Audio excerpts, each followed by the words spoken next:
Hola, bienvenidos una vez más a Sin Nombre, un podcast cuya descripción, ya saben, no existe. En esta oportunidad contamos con la presencia del director y cofundador del diario digital El Pitazo. Nos acompaña César Batiz. Bienvenido, César. Y aprovecho para hacerte la primera pregunta. ¿Cuáles son los retos que debe enfrentar un medio digital en Venezuela para ser sostenible?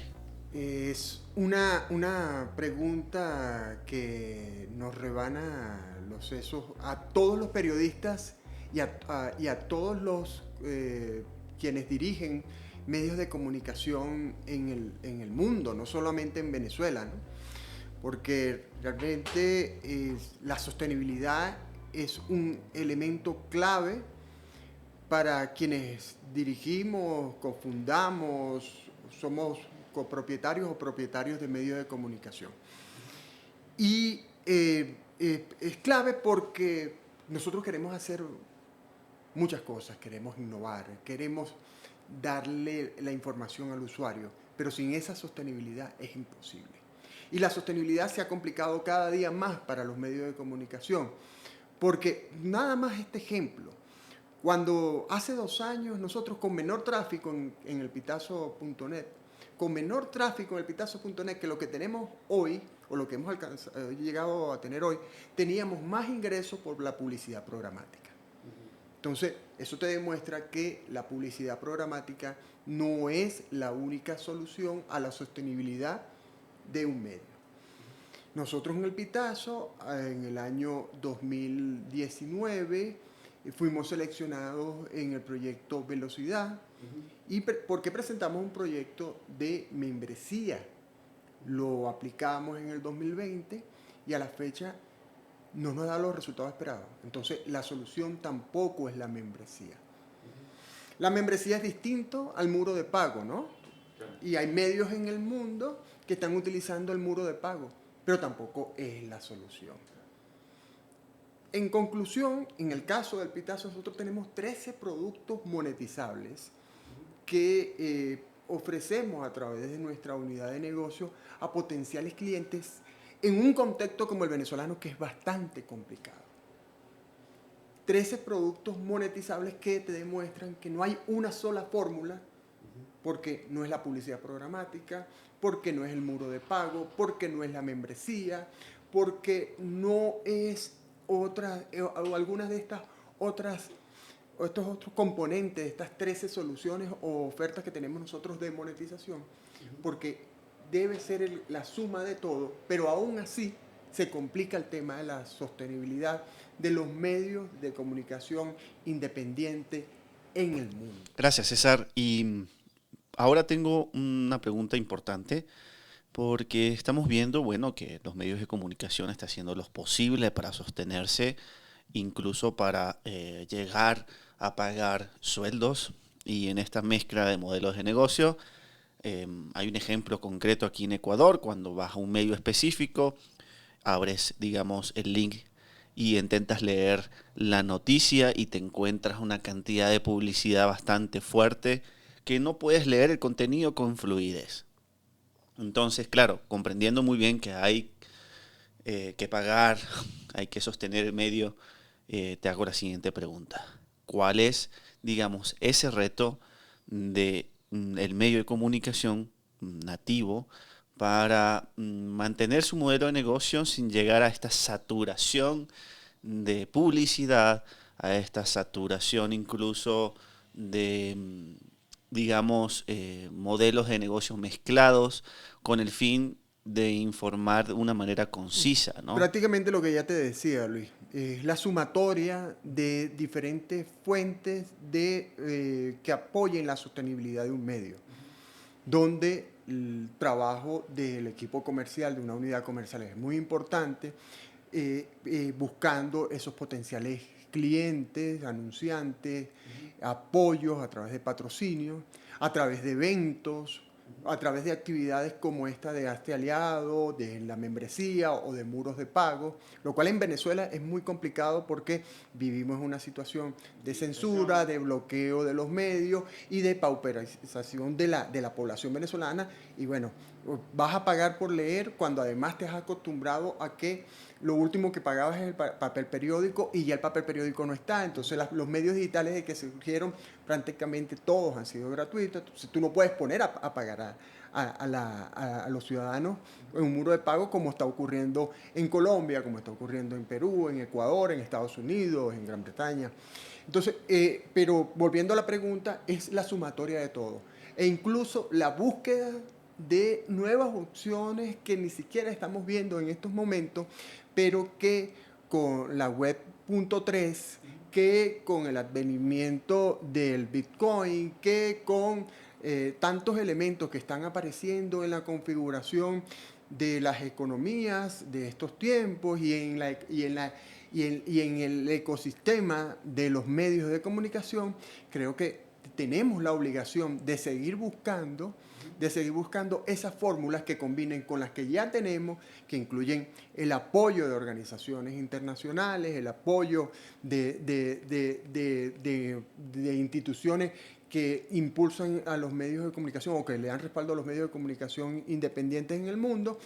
En conclusión, Luis, hay que sumar y seguir buscando. Porque la verdad es que no creo que nadie tenga ahorita resuelta la sostenibilidad en algún medio, ¿no? Por ejemplo, porque fíjate, te he hablado de Hazte Aliado del Pitazo, lo difícil que nos ha costado o lo difícil que ha sido para nosotros lograr que lleguemos a un punto que digamos el proyecto está siendo exitoso. Pero el diario.es España en plena pandemia creció la cantidad de membresía que ellos tenían. La gente del Confidencial de Nicaragua, en medio de la persecución de Daniel Ortega a los periodistas, a Chamorro, el director, a Carlos Fernando, creció la cantidad de integrantes de la membresía. Entonces son circunstancias, situaciones totalmente distintas. Repito, tenemos que seguir buscando por esa sostenibilidad, porque esa sostenibilidad o de esa sostenibilidad depende que podamos hacer el trabajo de manera independiente, de brindar información, de innovar, de conectarnos con las audiencias, que es algo muy importante, y en el ámbito de la web.3, de darle que esa audiencia no sea solamente receptora de la información, sino también sea parte de la hechura de la información. Porque, por cierto, nosotros en el Pitazo lo venimos haciendo antes de la web.3 a través del el plan o el programa de formación de InfoCiudadanos. Bueno, aprovecho para hacer un punto y aparte. Gracias, César, por tu intervención. Recuerden que este podcast viene con la finalidad de hablar temas relacionados a la carrera de periodismo, de actualidad del periodismo, desde la libertad de expresión, modelos de negocio, y aprovechando que tenemos aquí al director y cofundador de El Pitazo, que les haremos varias preguntas alrededor de estos temas. También quiero recordarles que conmigo están también los profesores Eric Samson y Tania Orbe de la carrera de periodismo de la Universidad San Francisco de Quito, quienes además tienen algunas preguntas y dudas también para César. Y aprovecho de una vez para preguntarte sobre otro tema que me gustaría que tú nos ampliaras un poco más sobre esta experiencia tuya, sobre censura, procesos de autocensura y libertad de expresión en Venezuela. ¿Qué está pasando exactamente en el territorio venezolano? Fíjate que el año septiembre de 2017 nosotros somos víctimas del bloqueo. Ya hasta la fecha nos han bloqueado 4 dominios: el pitazo.com, el pitazo.info, ml y el pitazo.net, que es nuestro actual dominio. Y nosotros ese bloqueo, que es la máxima expresión de censura que nos han intentado hacer, lo hemos enfrentado a través de la innovación y del trabajo y de creer en el trabajo que hacemos junto a las comunidades. tenemos diversas fórmulas, hemos hecho y nos hemos equivocado también y hemos aprendido también, pero desde acciones offline, yendo directamente a las comunidades, el uso de las redes sociales para distribuir información, el uso de WhatsApp, la formación de los infociudadanos como ese elemento para divulgar la información y por supuesto elementos tecnológicos como lo que tenemos hoy, una página espejo. Y esa página espejo permite que haya ese ingreso a la página del Pitazo, pese al bloqueo que ejerce la Comisión Nacional de Telecomunicaciones en Venezuela. Okay.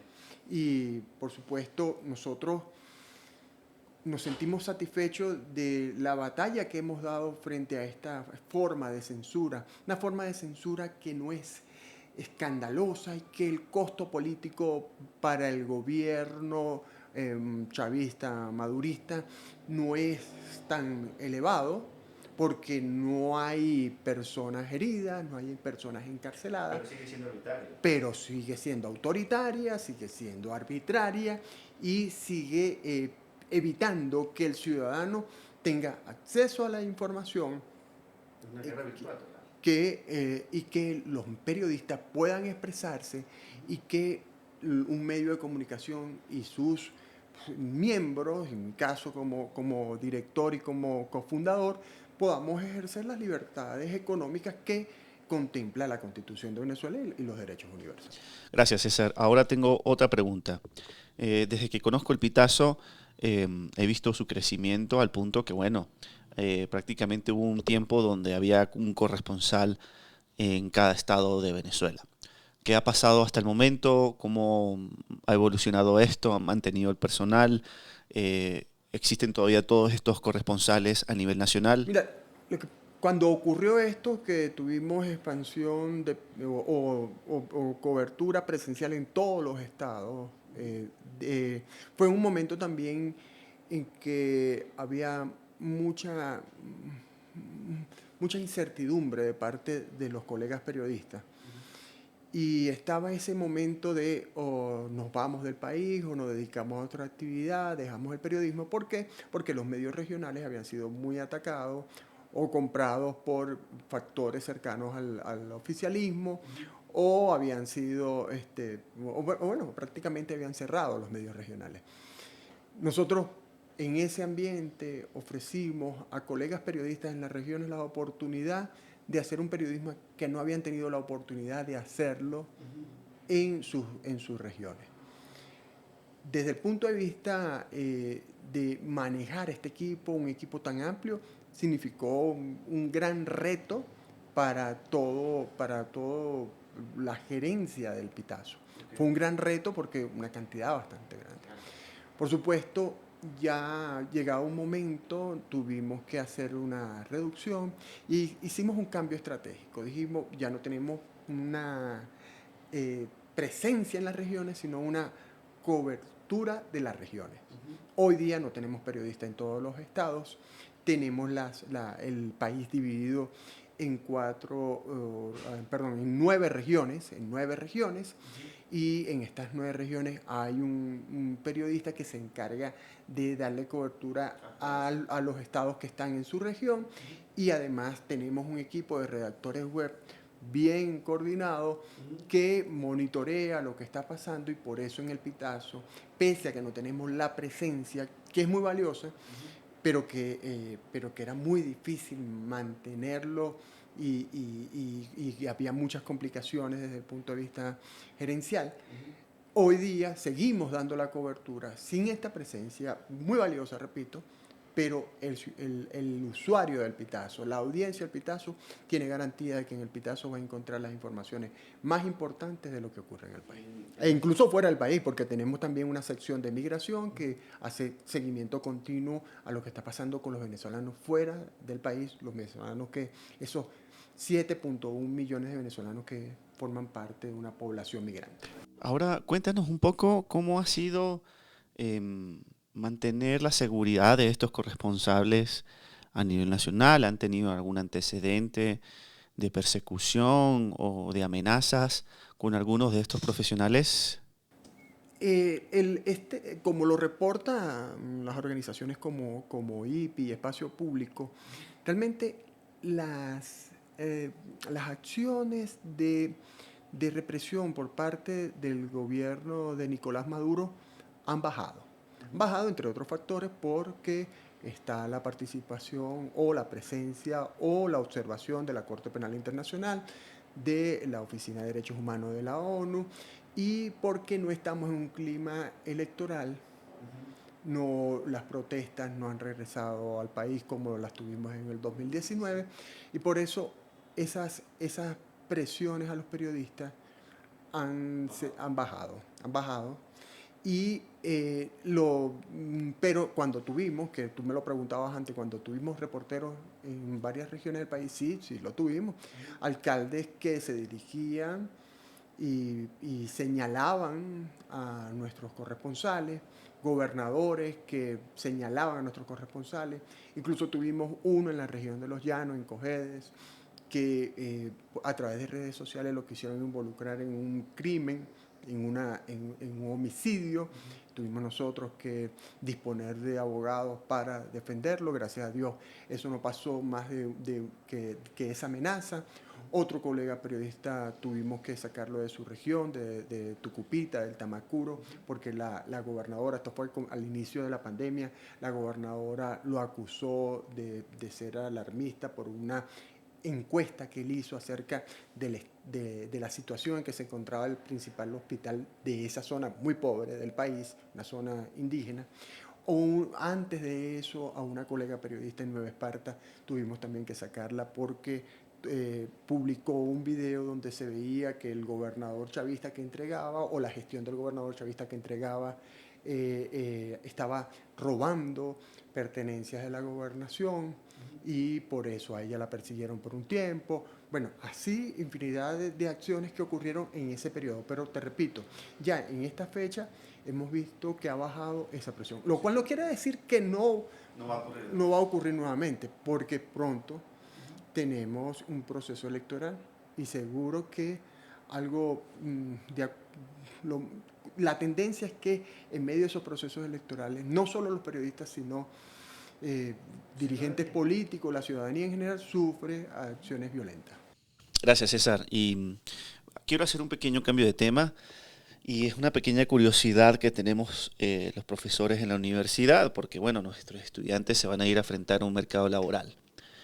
¿Cuál es el perfil que debería tener un profesional del periodismo actualmente?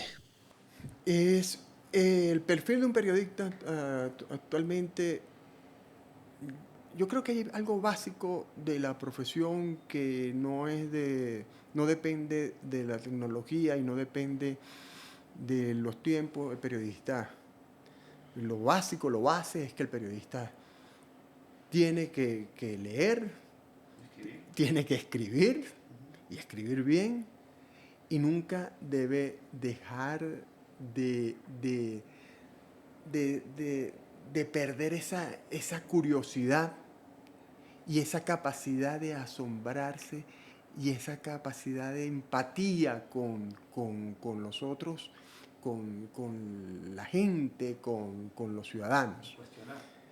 Por supuesto, ese otro elemento más que lo mencionas ahora, esa de cuestionar, de dudar, como decimos en el periodismo de investigación. Si tu mamá te dice que te quiere, pregúntaselo.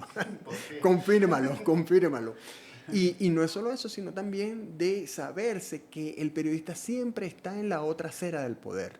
Sea ese poder, lamentablemente en Venezuela ya tenemos más de 20 años con la misma doctrina, para decirlo de alguna forma, en el poder. Y los periodistas, la mayoría de los periodistas, siempre hemos estado del otro lado de la acera. No hemos tenido la oportunidad de ver un cambio, de una transición, pero si eso ocurriera, nosotros tenemos que estar del otro lado de la acera. Nunca con el poder, sino siempre vigilantes del poder. Entonces, eso es lo que no debe tener todo periodista, no importa la tecnología, la época. Por supuesto, ahora tenemos la tecnología. Y con la tecnología quiero decirte algo que tiene que ver con la empatía.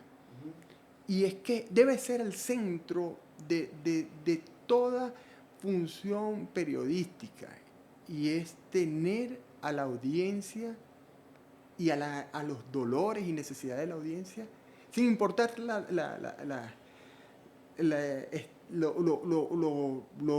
bueno, no sin importar, como centro, repito, esas necesidades de la audiencia, tener a la audiencia presente, saber que el trabajo que haces lo haces para una audiencia y por lo tanto tienes que buscar la forma de escuchar a esa audiencia y de hacer copartícipe de tu trabajo a la audiencia, de hacer crowdsourcing. Y eso sí se ve o sí está potencializado por las tecnologías. Lo puedes hacer ahora mejor que como lo hacíamos antes cuando no teníamos esto, porque imagínate, cuando yo trabajaba en papel, en periódicos, en Últimas Noticias, nosotros publicábamos el reportaje, pero no teníamos las métricas que hoy podemos tener. Pero ahora no es solo las métricas, sino que tú tienes la oportunidad de diversas maneras de preguntarle a la audiencia sobre el trabajo que tú estás haciendo. Y eso es algo que debemos tenerlo muy presente. Otros elementos, por supuesto, el periodista actualmente tiene que manejar elementos tecnológicos, tiene que conocerlos y tiene que estar siempre pendiente de buscar canales para, precisamente pensando en esa audiencia, para llevar la información a esas audiencias. Si es el WhatsApp, es el WhatsApp.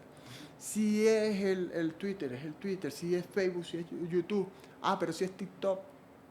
Algunos periodistas hasta hace muy poco, creo yo que hasta hace muy poco, veían a TikTok solamente como una red social de entretenimiento. Pero estamos viendo como cada vez más medios de comunicación y como cada día más periodistas se involucran en el uso de esta red social TikTok para hacer periodismo. Y con esto quiero agregar otro elemento más muy importante. Y esto, por supuesto, pudiéramos decir, es cuchillo para el pescuezo de un copropietario de un medio de comunicación. Está el creator economy. Están los periodistas que en sí mismos pueden ser medios de comunicación. Pero, por supuesto, esto creo que necesita un análisis y una revisión con más cuidado. Porque ese periodista que en sí mismo puede ser un medio de comunicación, lo que hay es que tener el cuidado que se crea el más importante que la noticia.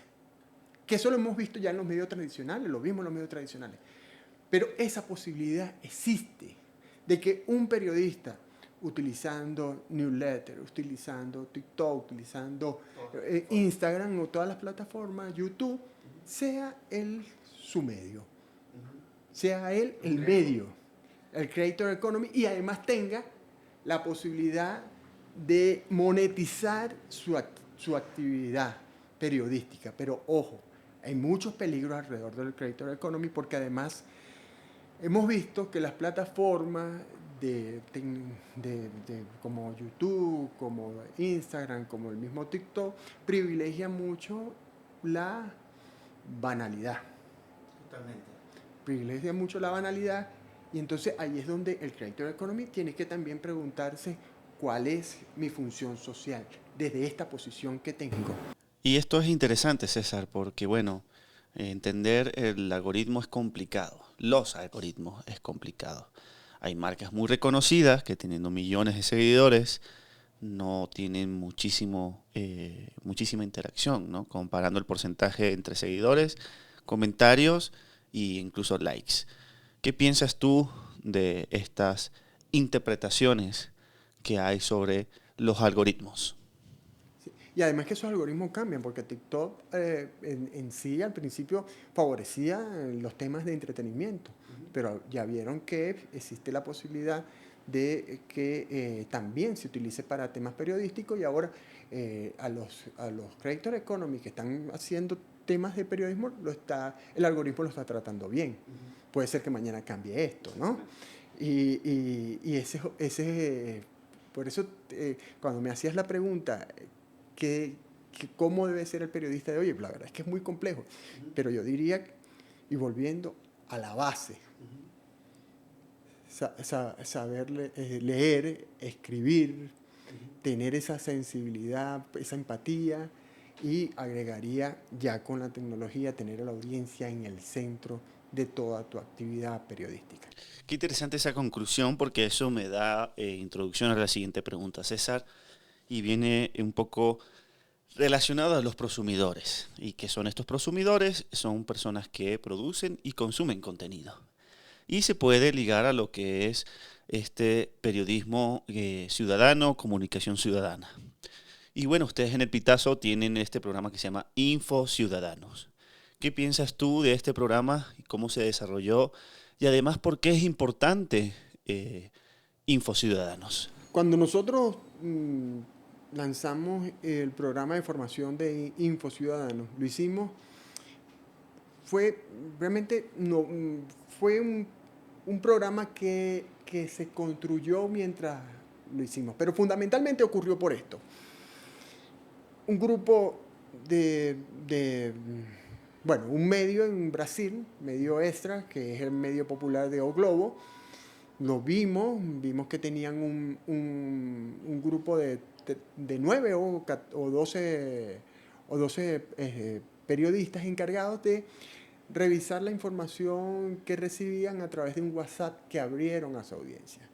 Y ellos, a partir de esa información, hacían primeras páginas, bueno, y como un medio popular se prestaba, denuncia, y un medio popular se prestaba para esto. Recuerdo que una de las imágenes que vi era una fotografía de un hecho violento, sin sangre, pero se veía dónde estaba el hecho violento. Creo que era alguien como persiguiendo a otra persona con un arma de fuego. Y fue un ciudadano que tomó la fotografía, la pasó, la publicó, y esa era la portada de este diario Extra. Nosotros en Venezuela vimos que medios de comunicación comenzaron a hacer lo mismo, y en una reunión del Consejo Editorial analizamos esto y dijimos, ¿y por qué no lo hacemos? Y alguien nos advirtió, dijo, oye, nosotros no tenemos capacidad para revisar toda la información que nos puede llegar. ¿Quién se va a poner a revisar esto?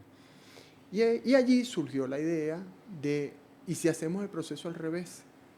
Si entrenamos a los ciudadanos para que ellos capten la información donde nosotros no estamos, no llegamos, y nos las envían a nosotros, y nosotros hacemos el trabajo de curaduría y la publicamos. Pero hay un elemento importantísimo en ese trabajo de curaduría, que nos adelantamos incluso a algo que ya es muy común ahora, que es el tema de la desinformación. Estamos hablando que eso ocurrió en el año 2016. ¿Y qué dijimos entonces en ese momento? Dijimos, bueno, tenemos que establecer una relación de confianza. ¿Cómo vamos a saber nosotros que esa persona que nos envía la información es una persona real, confiable, y que lo que nos está diciendo es cierto? ¿Cómo vamos? Vamos a entrenarlo, vamos a darles herramientas, y vamos a tener el número telefónico de esa persona, o vamos a tener el correo, y cuando nos envía una información podemos verificar con un correo, una llamada telefónica, de diferentes maneras, y así hacemos la curaduría y publicamos. Eso nos ha llevado a tener hasta un tope de 170 publicaciones mensuales provenientes de información de los infociudadanos. Lo hacen de manera voluntaria. Y hoy día el promedio son 70 informaciones, pero hemos tenido ese pico, e incluso en el trabajo ganador del premio Ortega y Gasset, la generación del hambre, allí hubo la participación de Infociudadanos que nos ayudaron a encontrar esos casos de niños de 5 años en estado de desnutrición. César, ¿por qué seguir apostando por un periodismo de investigación en épocas de poca libertad de expresión? Yo creo que la censura más bien lo que hace es alimentar las ganas de hacer periodismo de investigación. En realidad, toda información que tú obtengas en un contexto de reducción de los espacios democráticos como Venezuela, donde no tienes acceso a la información, toda información que consigas del trabajo, el esfuerzo de los periodistas es periodismo de investigación. Por supuesto, hace falta, o por lo menos un fundamento importante para el periodismo de investigación. No es lo mismo en una sociedad como la estadounidense, donde tú puedes solicitar a las autoridades el reporte epidemiológico y te lo dan completo, con todos los detalles, que en Venezuela, donde lo solicitas y no te lo dan, pero resulta que hay una filtración, tú lo obtienes y lo publicas. Y bueno, por supuesto, no basta la filtración para decir que esto es periodismo de investigación, pero sí es un inicio de él. Entonces, en una sociedad con tanta censura, en una sociedad con los espacios democráticos tan reducidos, es necesario hacer el periodismo de investigación. Incluso cuando hoy día, en el caso venezolano, no haya aquella lectura o aquella audiencia para el periodismo de investigación como quisiéramos. Pero es necesario seguir haciéndolo. ¿Tú sabes por qué? Porque hay que dejar bien clara la historia. Y yo te lo voy a contar desde un punto muy personal. En el año 2011 publiqué una historia sobre un grupo de empresas. Un grupo de empresas que recibieron contratos del Estado para la crisis eléctrica. Eso fue en el año 2011. Dos publicaciones, 7 de agosto y 18 de septiembre. Posterior al 18 de septiembre, una persona se me acercó y me dijo, para hacer el cuento largo corto, me ofrecieron dinero para que dejara de publicar sobre esa historia. Las autoridades estadounidenses condenaron a 1 año de prisión, 1 año y 1 día de prisión, a uno de los empresarios vinculados en esos casos que yo revelé en el año 2011. El señor entregó una serie de información y logró la reducción de la condena.